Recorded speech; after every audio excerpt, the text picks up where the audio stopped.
Good evening and welcome to this October 9th, 2023 meeting of the Lake Bluff Village Board of Trustees. Clerk, please call the roll. Member Cole? Here. Member Fisher? Here.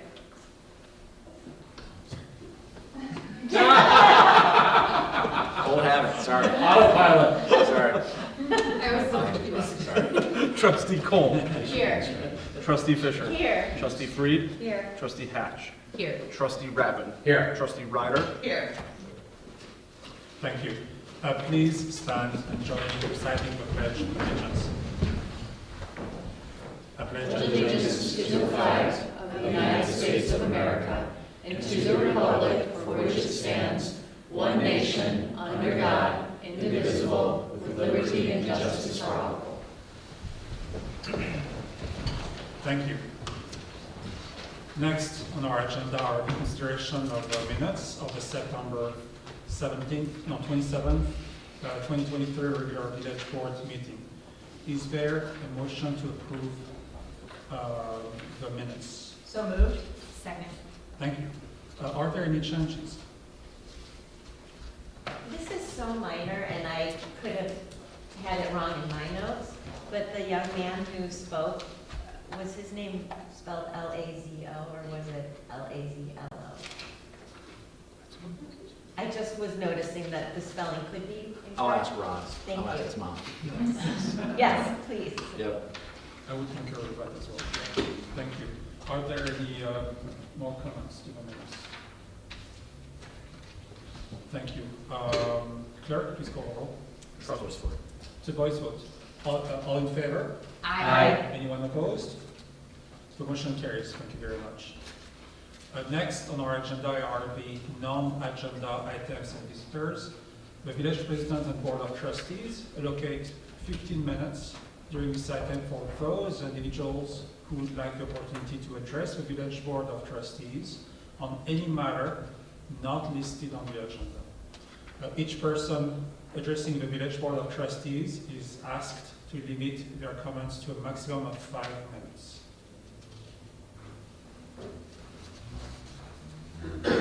Could you please state your name and your address? Thank you. Hi, my name is Luciana Titanic, and I live at 410 East Prospect in Lake Bluff. I'm here to read a thank you letter to you on behalf of many residents of the village for an action that you took earlier this year. This is dated September 28th of 2023, addressed to the village board with a copy to the Sustainability Committee, SEC. Dear village board, we are residents of Lake Bluff, and we are writing to thank you for implementing the seasonal ban on gas-powered leaf blowers in our village. This initiative has had tremendous positive impact on our quality of life, from working from home more effectively, to putting our children to nap peacefully in the afternoons, to enjoying the sounds of nature in our parks and in our own backyards.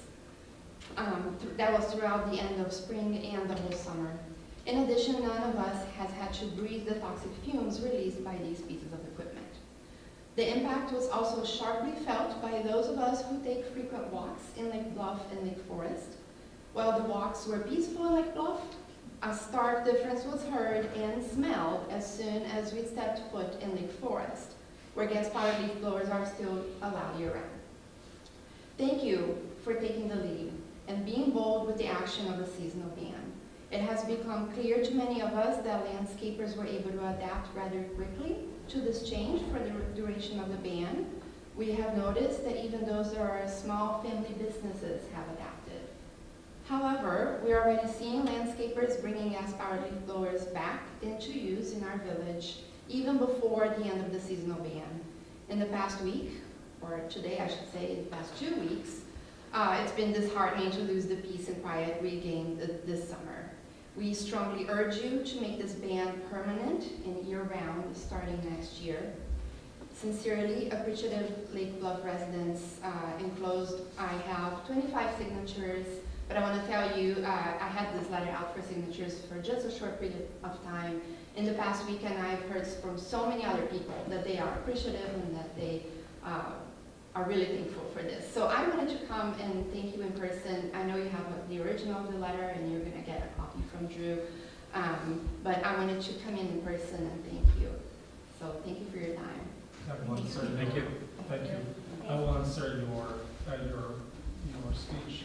It is a 2-year test, and we have received many comments. And I thank you for coming here, to come in person and to give your feedback to the work that was done by 9 communities and by RCC to actually assess how that would work. And I've received many other comments that are also complimenting us for the ability to work from home, for example. So my wife would thank me also for having kids who sleeping at home, as we said before. So thank you very much. Sure, thank you. Have a great week.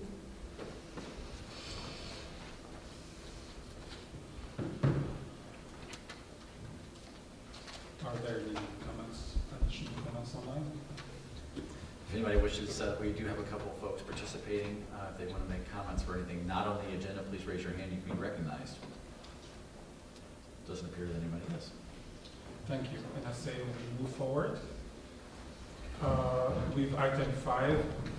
The village board sets the order of the meeting. The village president and board of trustees will entertain requests from anyone present on the order of business to be conducted during the village board meeting. Do we have any comments? Item 14. Item 14. Unless an objection on the board, we will move forward with item 14. Item 14. You know what page of the packet that is? Yes. 92. Thanks. Item 14 would be an ordinance amending a special use permit for Lawrence property at 101 to 113 East Scranton Avenue. Is there a motion to approve this ordinance? So moved. Second. Thank you.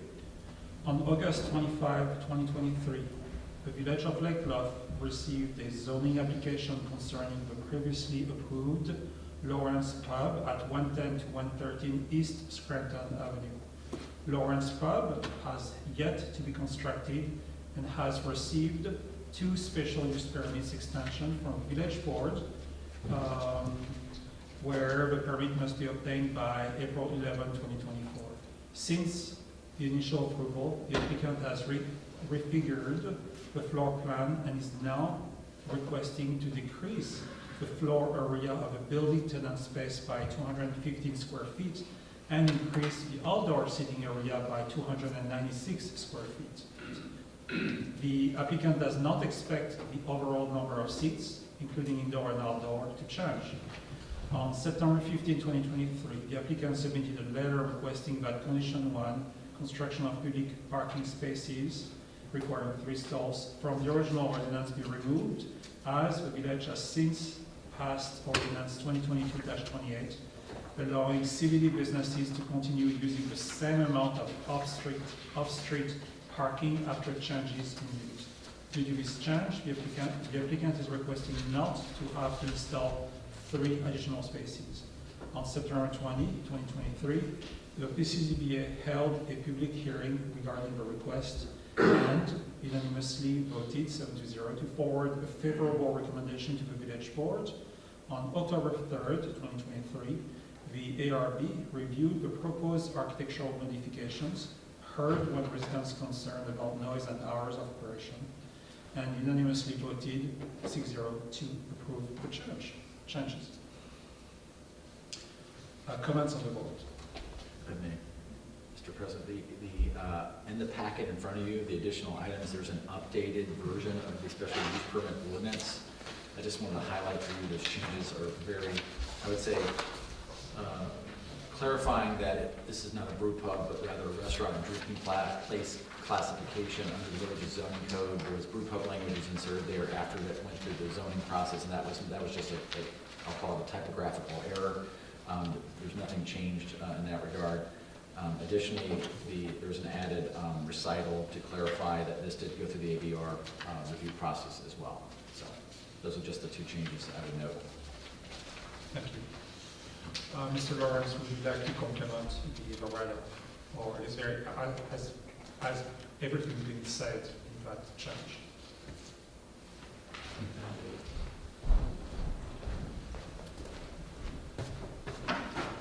Thank you. Gary Lawrence, 362 West Prospect here in Lake Bluff and co-owner of Lawrence property. Is applying for this permit. I think the only question I had was just regarding the hours, that we had original hours that we had put in for, and I can't remember, Drew, if I just heard that or not, about anything about the hours, or is that going to follow the basic hours of, the rest of the restaurants within the village? Yeah, so right now, the way the ordinance is crafted, the special use permit in front of you, there's really two differences from and this is part of the nature of the request and the petition submitted by Mr. Lawrence. One is to be held to the village's outdoor, I'll call them dining, standard operating hours for exterior operations. From the time when his original application was processed and the zoning relief granted, he had different hours. The village was in the process, or actually in the habit of approving specific hours by individual applicant, or by individual operation. And so he had different hours of operation. And when he went through this process, he asked to be held just to say, I will operate my business within the approved hours that the village has adopted, a universal standard for the entire central business district. Now, he did clarify, we had a conversation earlier today, he did clarify that his intentions are to operate at the hours as previously approved. That's the business plan, but that could change as long as his intent is to stay within the approved hours within the CBD. Exactly. Yeah. The second element that had changed is when Mr. Lawrence first went through the zoning process several years ago, the village had a different zoning standard and parking demand standard, which has subsequently changed. And he asked to get relief from that requirement where he had to install additional parking associated with the increase of intensity of use. And again, the village modified its standards and made it a smaller hurdle to get over for existing merchants and other businesses in the downtown to really pragmatically just have to make sure that the employees of the new business were parking at the train station. So I think those are the high level review of what the differences are from when this previously went through to where it is today, and that is being recommended by the PCTDA and the ABR unanimously in front of you tonight. Okay. And I think practically speaking as well, the location of this pub to be established, there is outdoor dining areas right now. I don't think Mr. Lawrence has any intent of having music outside, like live music, No. but should he do so, unlike Prairie, which has a specific operating special event plan that has to get satisfied every year, Mr. Lawrence's establishment would be subject to the village's nuisance standards. Somebody would complain it gets too loud, call the police. What usually happens, the police go over there and say, hey, can you turn it down? A couple follow-ups, and they say, okay, turn it off. You're done. So that's how it practically works. So just want to clarify that. Thank you. Thank you. Are there any comments on the board? No? If so, this is a voice vote. Clerk, please call the roll. Trustee Cole. Voice vote, please. So all in favor? Aye. Anyone opposed? This motion carries. I'm sorry. Next on our agenda, and resuming normal order, that would be item number 6, our village finance report. And that would be the warrant report for September 26 to October 9, 2023. Is there a motion to approve this report? So moved. Second. Thank you. As a summary of background and reason for this request, we have expenditure of village funds for payment of invoices in the amount of $270,738.64 for September 26 to October 9, 2023. And again, this is a total of expenditure of that amount. You will find the report, and it is stated that the invoice register report shows checks with status of open or paid, and all checks with the status of open are computer-generated checks for the board's final approval. Checks are formed with the status of paid are manual checks processed. Are there any comments and any questions on this board for Betty? I had one small question. Is Bettina still here? It was more, as I always do, it's more out of interest than concern. I was interested in, I think I wrote down, maybe I didn't write the line number down, but polygraph services for Lauren White. Yeah, so I was curious if that was part of the regular routine of interviewing, I suppose, staff. So it's really a question to you. Sure, Kevin. have an answer. So yes, it is a standard part of the process. So, and then depending on where they are in the steps of us attempting to hire someone, would be background investigations, a polygraph examination, and then when we do offer the conditional offer, we get into some of the medical side of the process, which would be the psychological, then also the potential medical, which would be the physical, the drug test, and that sort of thing. So that is every candidate for a small position. That's part of the process. Thank you. Sure. There was another question I did, Trustee Ryder asked a question earlier today about the expenditure and payment to Mariana Landscaping. And there's another, I think it's the previous warrant. Oh, I don't have that for me. But the village, annually the village plants or purchases trees for installation on the parkway. And that was one of our purchases. We usually, we have our forester selects from the village's tree list and the zoning code there with our Class A species. We try to find the best trees, right tree, right location, and we go out and try to find those trees and buy from a variety of sources based off pricing and availability. This fall, it was particularly tough to locate certain trees, and I think we were trying to get some red buds and we couldn't find them. And anyway, long story short is, I think the collective tree purchase between Mariani and the other vendor, whose name's escaping me, but it's a total fjord, I think, of about 50 trees. And prices did go up this year from prior years, like everything else. Our goal is to get about 100 trees in the ground this year. That's what we talked about, that kind of, we call it the leafy 500 for the next series of years, trying to get 100 trees net in the ground. And so half of them will be put in the parkway in various locations throughout the town. And we're also working with a number of residents that are very keen on planting trees. And they are going to volunteer some labor. And we're going to try to finish the Sheridan Road landscaping plan that we've been piecemealing. We talked about it at the last meeting. There's a number of trees associated with that project that we bid out twice, and the numbers were essentially $1,000 a tree to buy and install for 3 inch. So pretty pricey. And so we're going to go and acquire the trees from most likely Possibility Place, which focuses on natives, cultivars, and so we're going to do that and buy at least slightly smaller than the 3 inch.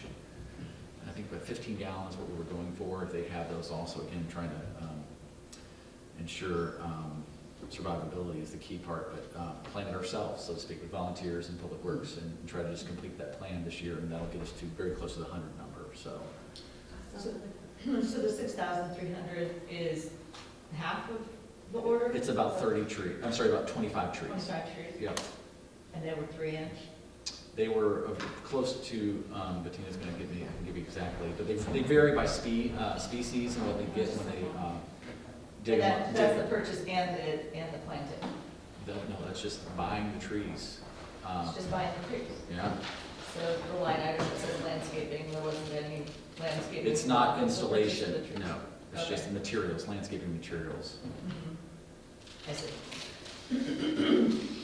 How tall are these trees? They're The little ones? They're caliper, yeah.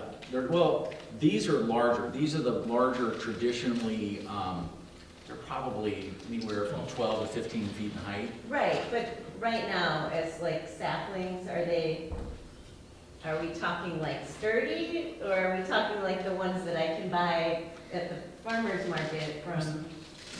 These are street trees that are, I would say, short of spading trees, large. I mean, these are about as large as you want to get to really help ensure survivability. Right, yes, Yeah. that's my question. Yeah. Possibility place will get you a tree that is, or a bush that is 3 feet high, and here we're talking about 12 to 15. I actually bought some red buds from Mariani like 4 months ago. So we should go and harvest them from your yard.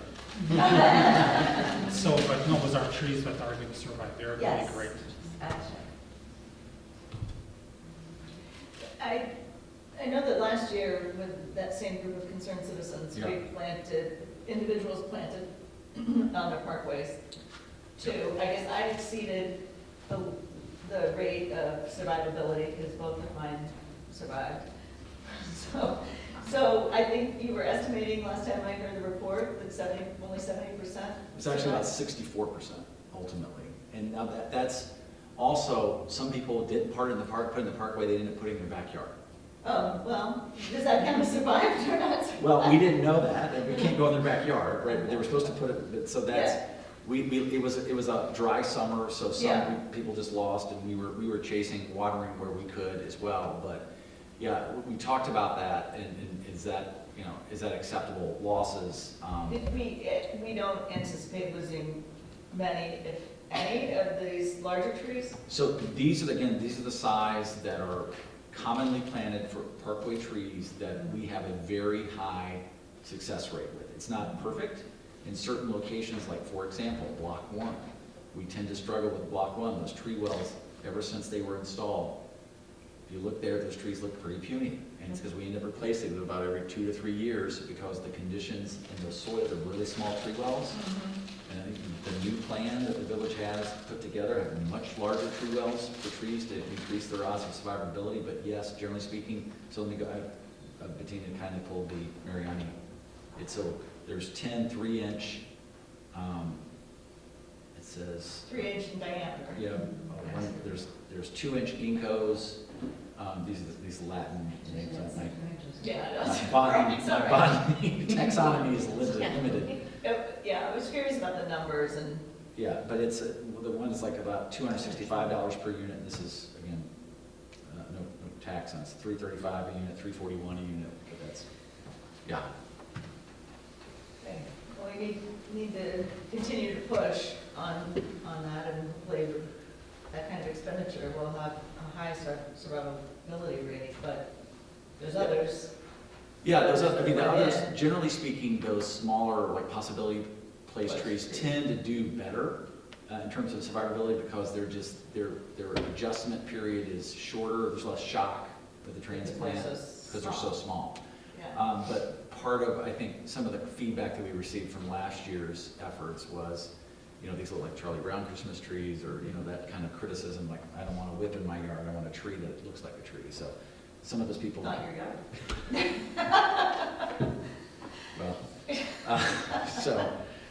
when you're relying on them to plant it and nurture it, so we want buy-in. So anyway, I think we're gonna try to go slightly larger again, go from 5 gallon to 15, and they're still relatively inexpensive, and if we can get to that 100, I think that's in the right direction. And I think also this year too, again, probably more detail than you ever wanted, but we've had, knock on wood, fewer removals of trees this year. We go out, we're taking down trees that pose a risk to the community, or that are diseased, or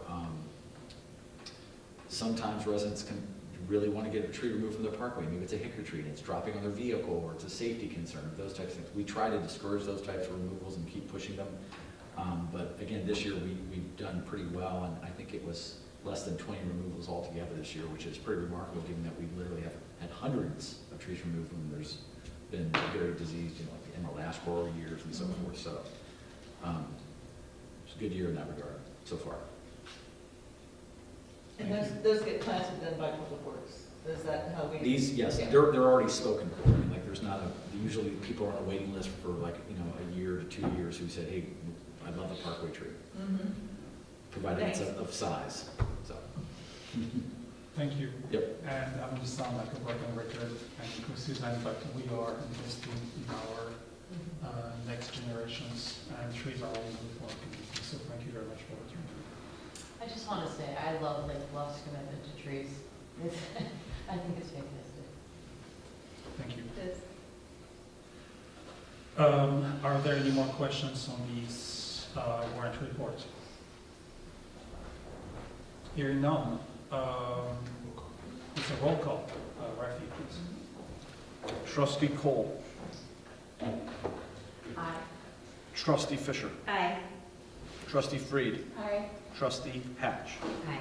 Trustee Rappin. Aye. Trustee Ryder. Aye. Thank you. And the motion carries.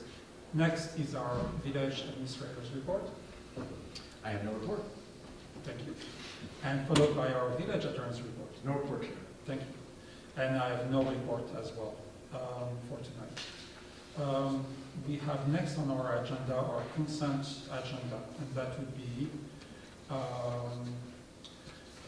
item number 10, the acceptance of a correspondence. And please note that all correspondence was delivered to the Village Board of Trustees in the informational report on September 22nd and 29th, 2023, followed by item 11, a second reading of an ordinance amending section 10-13-3 of the Lake Bluff zoning regulations for the Rio district uses for child daycare services, and item 12, a second reading of an ordinance granting Rio Development Plan approval and a special use permit for child daycare services and Rio Development approval for a school of music at Lake Bluff Grace United Methodist Church on East Center Avenue. Is there a request to remove any of these items from the consent agenda? And I see no request. Is there a motion to approve the consent agenda? Motion to approve. Thank you. A second. Second? Thank you. Is there any discussion on any of these items?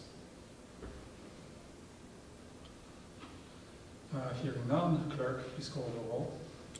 Trustee Fisher. Aye. Trustee Freed. Aye. Trustee Hatch. Aye. Trustee Rappin. Aye. Trustee Ryder. Aye. Trustee Cole. Aye. Thank you. Moving on to other businesses.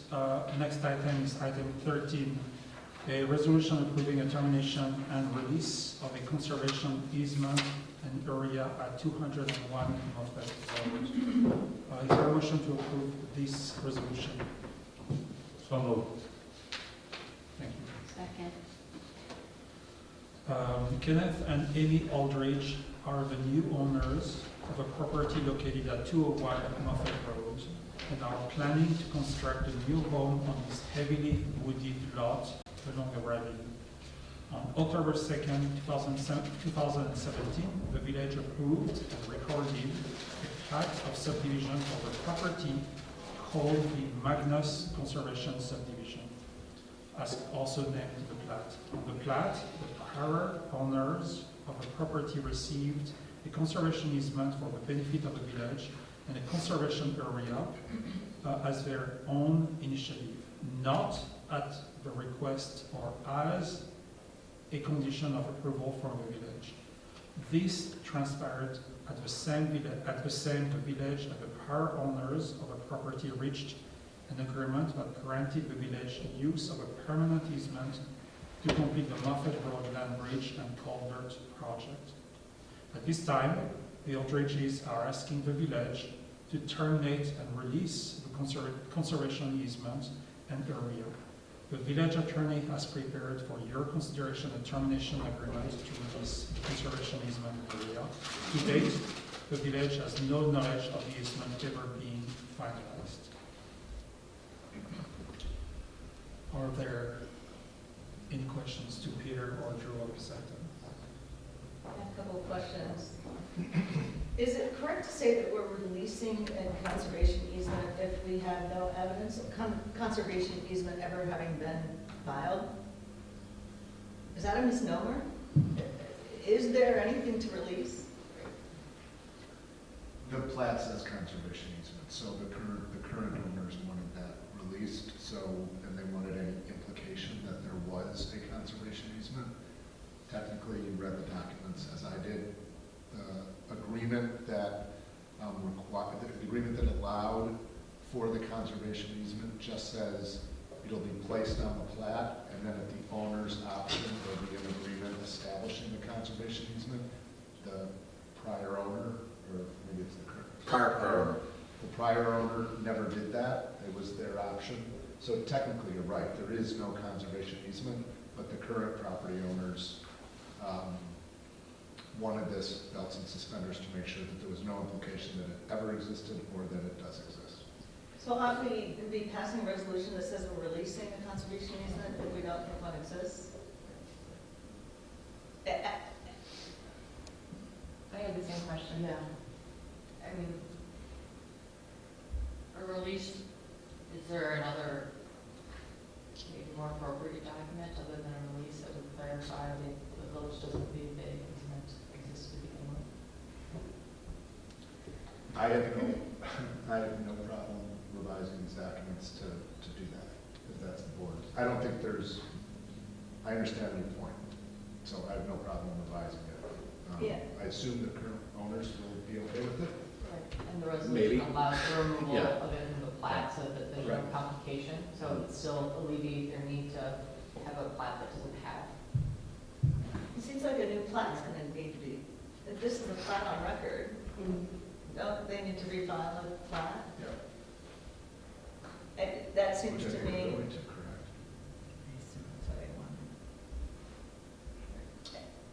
It doesn't seem to me that it seems like kind of a misnomer.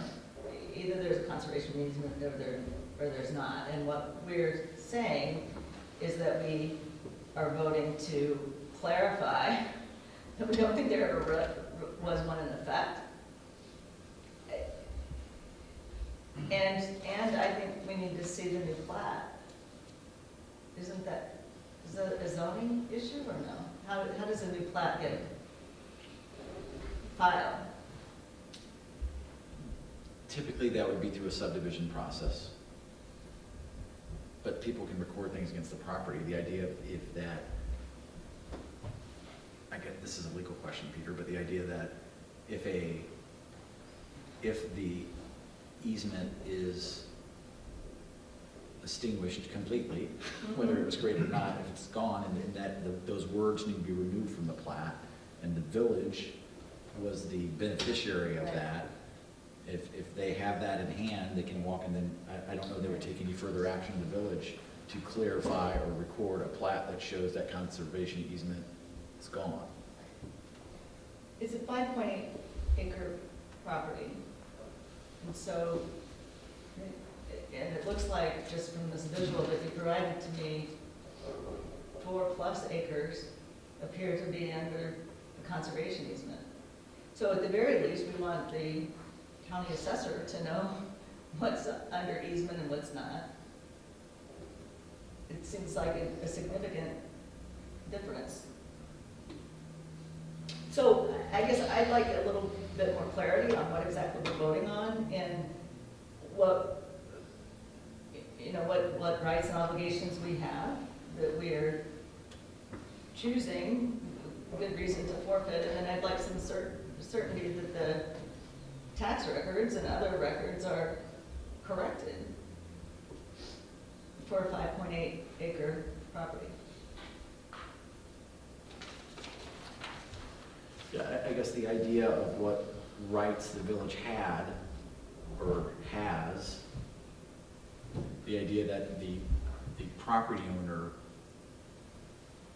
at their own initiative, not at the request of the village, started to create a conservation easement to the benefit of the village, to our knowledge, never completed that. It was never clear what the purpose of that was or what obligations would be created or rights. So the idea that it was never existed, it's on a plat or subdivision that's been approved, but without any substance. So the idea that, I don't know if there's any clarity to be gained in terms of privileges, rights, responsibilities, other than what's already there today. The idea that could a resolution to clarify this include a responsibility on the requesting party, the current homeowner, to file a clean plat of subdivision? That could certainly be added, I think. Right, Peter, the idea of making that as a condition of approval. This document was negotiated between one of the village's attorneys and the property owner's attorney, and the idea of whether it, I think that the title and, the general, that this was a request by them, they're asking the village to consider this, we can give them back the village would like to approve, maybe approve this or consider it with these clarifications. Well, the subdivision is now named the Magnus Conservation Subdivision, so that does not seem like a. Misnomer, yes. Yeah, it But doesn't they seem can like call their a. subdivision whatever they want to Yeah. call it. That has no legal effect. If they want to call it, you know, the Magnus Illinois Conservation, they can call it, the fact that it has conservation in it. I think your other point is right, that our opinion, again, what Drew said is right, that this was negotiated, this was what the property owners wanted.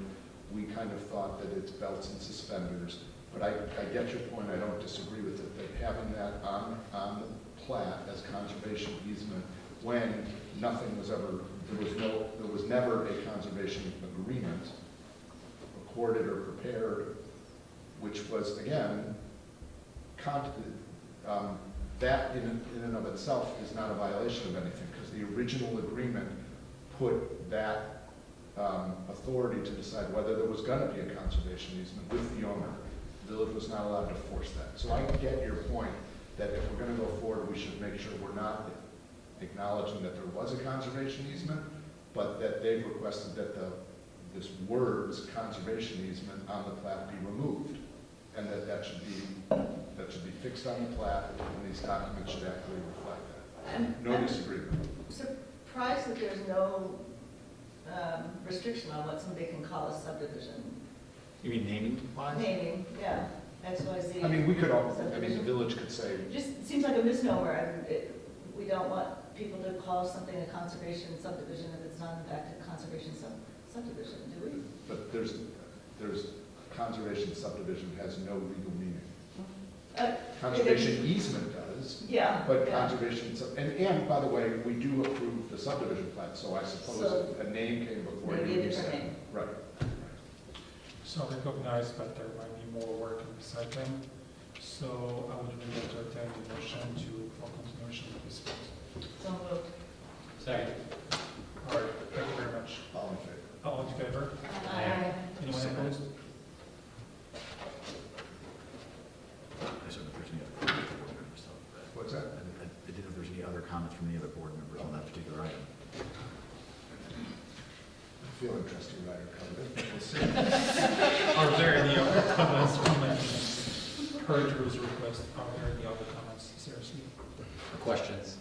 The only question I had, you said we're not clear on kind of the history of why this would have been granted to the village?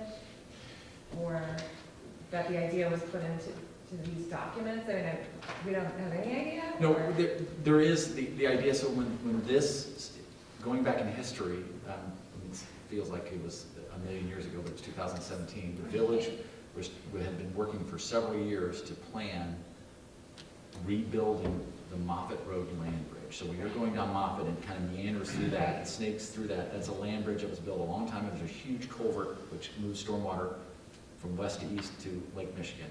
That culvert was failing, and it shifted, and it was causing erosion, and the eastern slope was also eroding. Yeah. And so the village wanted to repair that. We got in line with the state to get money. The state let the contract, because it's a state route to some degree in terms of funding purposes.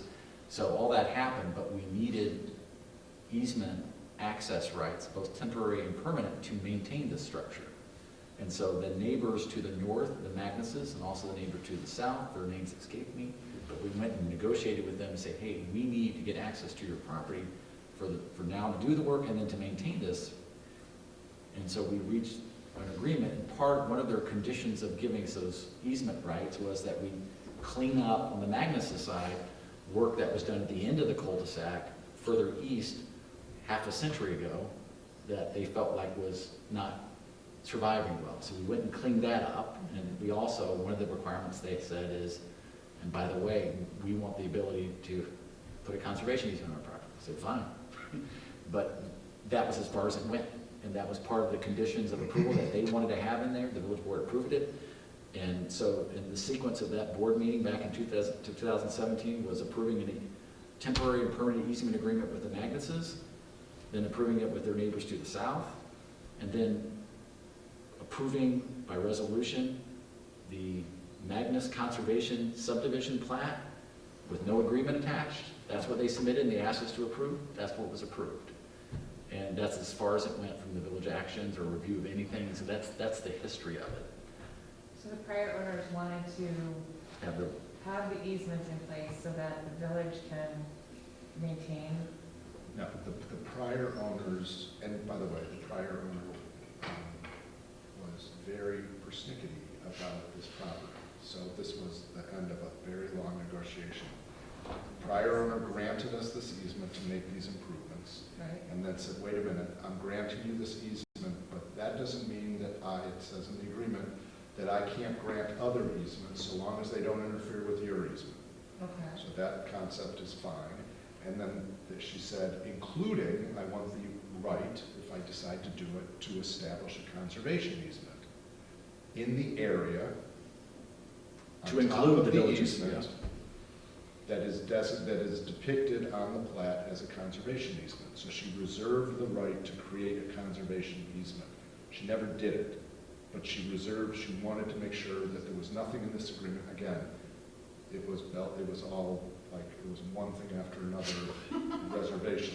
I'm glad you continued that. Right. So she had this right that she never exercised, but now it's causing confusion justifiably because it says on the plat a conservation easement, so everybody's like, okay, where is the conservation easement? And you gotta go back to this 2017 document to show she had the right to do it, but she never did it. and so the conversation was, and it came forward when this land switched hands, the owner said, what's this? And then they said, we'd like to clean this up. Yeah, I get that. And we thought internally, this is great because there's people alive in this building that were part of those conversations that remember what happened, because it's not uncommon to find things that happened 50 years ago. This doesn't make sense, right? And so this is a good time to address it. So anyway, Okay. does that answer your questions? Sure. Great. Thank you, Shanna, for your question. Are there any more questions? And through this agreement, we will ask for a continuation. So should we ask for a motion again, or should we have a vote? I think you, Covered. yeah, covered. And you already asked. Did you take the all in favor? We have trustee Ryder and trustee Rappin. That was a voice vote or a roll call? Voice vote. It's a voice vote, so all in favor? Aye. Anyone opposed? So this motion carries for continuation. And to clarify, that is, we're going to go back and talk to the attorney representing the current property owners to revisit the title of the agreement, but also clarifying what happens should this get approved, about clarifying the subdivision and how it's recorded at Lake County. And you asked about too about the rights. I don't know that there's any new information to be gained by the other request you had, but I'll certainly ask about it. I don't remember what it was. It was about the rights or privileges or benefits associated with No, it doesn't sound like anywhere Didn't get that far. expressly granted. Yeah. So, okay. All right, Got it. awesome. Thank you. And moving on to the next item, item 15, that would be an ordinance amending the Lake Bluff Municipal Code regarding the food and beverage tax. Is there a motion to approve this ordinance? So moved. Thank you. Following the April 5th, 2005 Home Rule referendum, the village board established the food and alcoholic beverage tax, which became effective July 1st, 2005. The ordinance provides that a tax of 1% be imposed on the sale of food and alcoholic beverages prepared for immediate consumption sold in the village for on-premise consumption food or alcoholic beverages as food and beverage tax.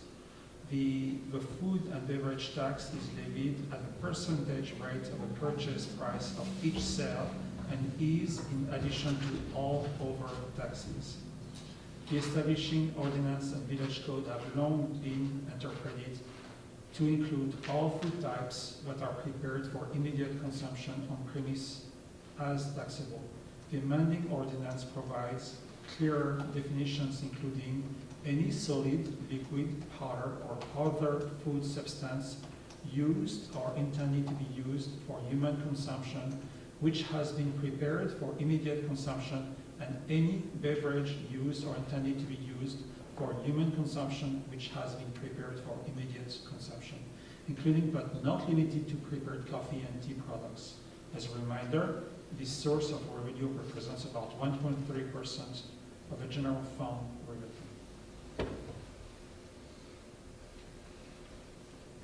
Yes, I did really too, and I saw the changes in the ordinance. Very moving. I was crying. So, are there any questions on the board? No. Nope. And so that would be a voice vote if there are no questions.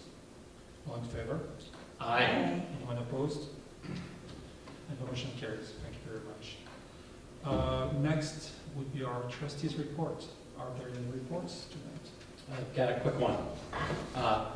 So you guys will recall the comprehensive plan is going on right now. There was a second part of the comprehensive plan, which was the land use study in the missing middle housing. And the consultant, which is called Opticos, will be making a presentation to the PCCBA next Wednesday, which is the 18th at 7 p.m. to just give an overview on what is missing middle housing, and then explain a little bit about what their study will entail. So I plan to be there and welcome any of you to join. Will that be on Zoom too? It will be. Very intriguing. It's very interesting. Yeah. So technically, you cannot have more than 2 trustees on site, right? As long as they're not. It's No, okay. you can, you just don't all sit together and don't all have a conversation among 3 of you at the same time. Got it. Yeah. But this gets to the, thank you for that, that gets to the issue that the village has been struggling with that comes up, strategic plan after strategic plan is diversification of housing and housing types, and so. It's absolutely crucial to the future of our village and to diversifying different types of housing for people downsizing, any type of housing in between. So thank you, Steve, for that. Anything else? So thank you. Next is item 17, a consideration of the September 27th, 2023 review session minutes. Is there a motion to approve those minutes?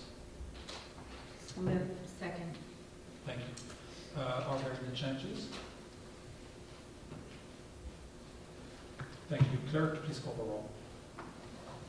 Trustee Fried. Aye. Trustee Hatch. Aye.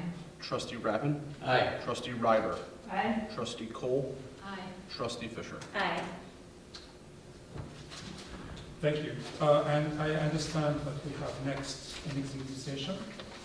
And as such, may I have a motion to go into closed session for the purpose of discussing personal matters pursuant to the Illinois Open Meeting Act, and that upon the adjournment of closed session, this regular meeting will be deemed to automatically be adjourned by the same vote without the conduct of any further business.